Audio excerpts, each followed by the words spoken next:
আসছে অর্থবছরের বাজেটে সিগারেটে কর বাড়ানোর প্রস্তাব করেছে গবেষণা প্রতিষ্ঠান power and participation research centre PPRC. সংস্থাটির দাবি, সিগারেটের দাম আরও বাড়ালে একদিকে যেমন নতুন করে ধূমপানে আগ্রহীদের সংখ্যা কমবে, তেমনি রাজস্ব আয় হবে ৪৪,০০০ কোটি টাকা। আদিত্য মামুনের রিপোর্ট। নিত্য পণ্যের তুলনায় সিগারেট দামে সস্তা দাবি করে ধূমপানে নিরুৎসাহিত করতে দাম বাড়ানোর প্রস্তাব বিষয়ক জাতীয় প্রেস ক্লাবে এই আলোচনা। বক্তারা বলেন, ধূমপানের কারণে বিশ্বব্যাপী প্রতি বছর ১৪% মানুষের মৃত্যু হয়, আর দেশে সেই চিত্র বছরে ২ লাখ। 95% মাদক সেবী প্রথমে তামাক বিড়ি সিগারেট দিয়ে শুরু করে। সো মাদক গ্রহণ করে বিড়ি বা সিগারেট খায় না, এরকম খুব রেয়ার। ক্ষতিকর প্রভাব বিবেচনায় সিগারেটের ব্যবহার কমাতে চায় পিপিআরসি।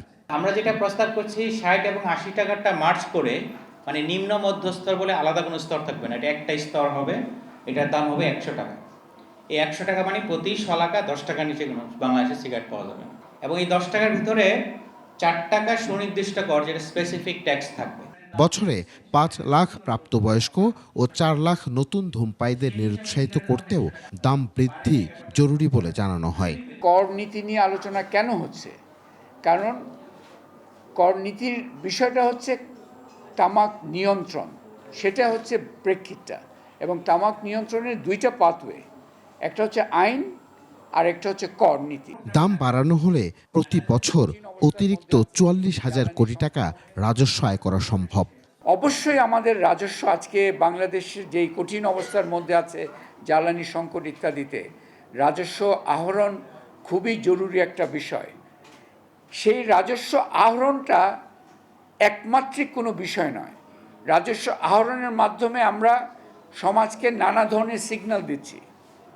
সেই সিগন্যালগুলো ওই টাকা যেটা পাচ্ছি তার সমগুরুত্বপূর্ণ বিষয় কিন্তু একটা সমাজের জন্য।